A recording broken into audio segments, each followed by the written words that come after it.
क्या बारीक और सूक्ष्म जगत है? जो बारीक जगत का मतलब जो चीज़ें हमें आँखों से दिखाई नहीं देती उसे बारीक या सूक्ष्म जगत कहते हैं। क्या वो अस्तित्व है या नहीं है? काफ़ी लोगों के दिमाग में ये बात चलती रहती है, पता नहीं ये बारीक दुनिया है, ये है या नहीं है। जैसे बारीक दुनिया में आ जाता है भूत प्रेत देवता और भी कुछ बहुत कुछ आता है। तो नमस्ते, मैं पवन यादव रामपुरा झज्जर से इसी के बारे में डिटेल से जानेंगे कि बारीक जगत है या नहीं है। निश्चित ही बारीक जगत है। अभी जो कुछ हमें दिखाई दे रहा है ये मोटी मोटी दुनिया दिखाई दे रही है, मिट्टी से बनी हुई। जैसे मिट्टी पानी से जो चीज़ें बनी होती हैं, पेड़ हैं, आदमी हैं, जानवर हैं, पत्थर हैं, पहाड़ हैं, ये सभी तो ये 5 तत्वों से बनी हुई हैं जिनका हमें एहसास हो जाता है, जिनको हम देख पाते हैं। हवा को तो हम देख नहीं पाते लेकिन एहसास तो उसका होता है, तब वो चलती है। लेकिन अब बात आ जाती है कि इससे भी बारीक दुनिया और कुछ है या नहीं है। चलो ये तो हमें समझ में आती है कि इतना तो है। बात यहाँ पे समझें कि जो बारीक जगत है, सूक्ष्म जगत है, वो इस मोटे जगत से भी ज़्यादा है।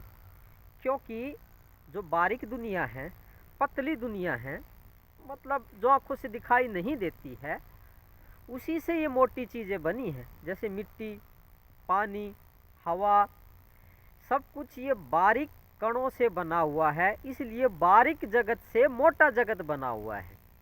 तो बारीक जगत तो है, निश्चित ही है। अब बात ये समझो कि बर्फ़ है, बर्फ़ बनी है, ओला जिसे कहते हैं, बारिश होती है तो बर्फ़बारी होती है।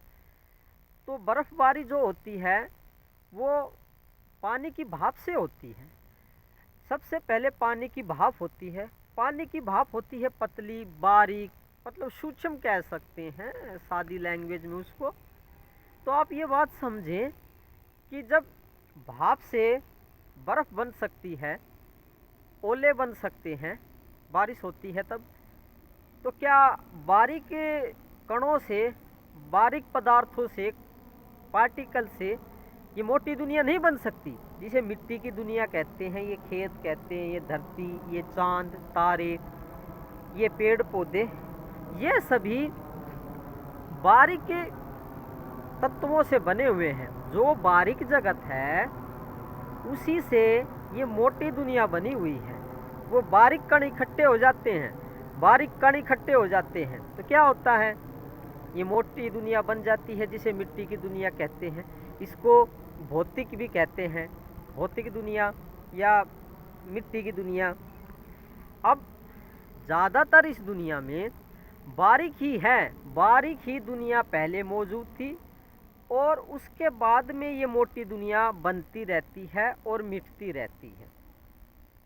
बारीक जो कण होते हैं जो हमें आँखों से दिखाई नहीं देते, वे 99.99% 99.99% से भी ज़्यादा इस ब्रह्मांड में बारीक कण हैं, बारीक दुनिया है, जिसमें ये भूत प्रेत, जिसे देवी देवता कहते हैं, ये इस बारीक जगत में रहते हैं।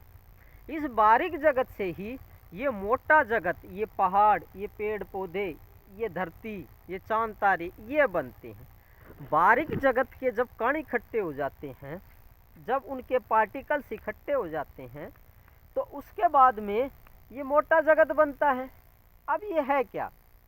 ये धरती आपको दिखाई दे रही है, ये धूल के कण हैं जो कि ब्रह्मांड में इकट्ठे हो गए हैं और इकट्ठे होने से बन गई है धरती, बन गई है चांद, बन गए हैं पेड़ पौधे, बन गए हैं।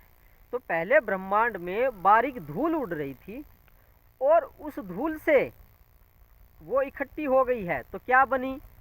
ये हमारी मोटी जगत जिसे हम धरती कहते हैं, ये चांद तारे कहते हैं, ये सभी बना है। बाद में आदमी, पेड़ पौधे वगैरह सब बन गए हैं।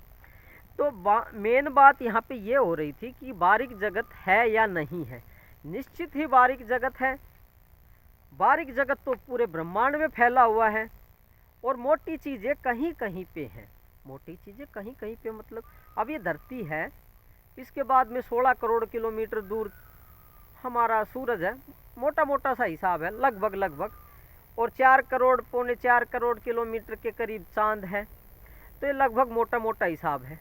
तो मोटी दुनिया तो कहीं कहीं पर भी है, दूरी पे है मतलब, लेकिन बारीक कण तो हर जगह फैले हुए हैं हवा की तरह।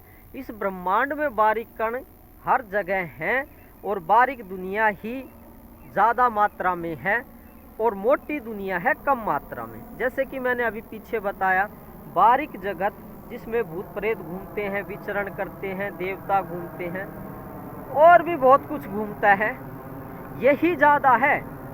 बाकी तो ये मोटा मोटा जगत तो कहीं कहीं पे है, इनमें है दूरी है, इनमें गैप है।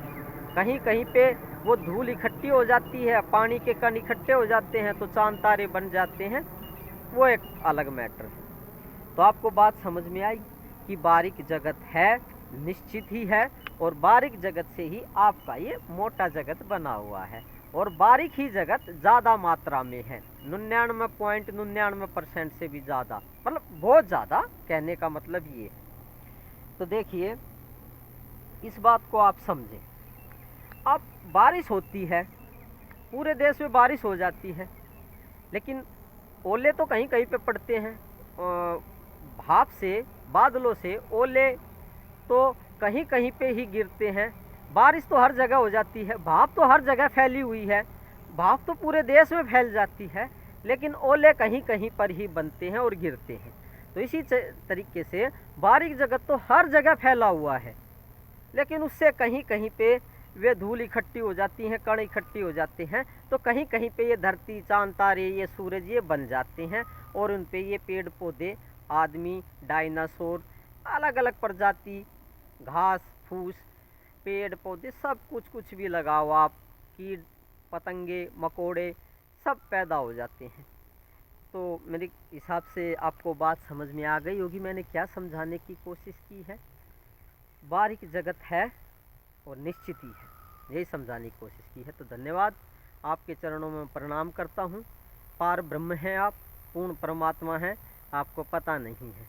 गुरु सानिध्य में बैठिए, जो पूर्ण गुरु हैं उनके सानिध्य में बैठिए, आपको याद आ जाएगी।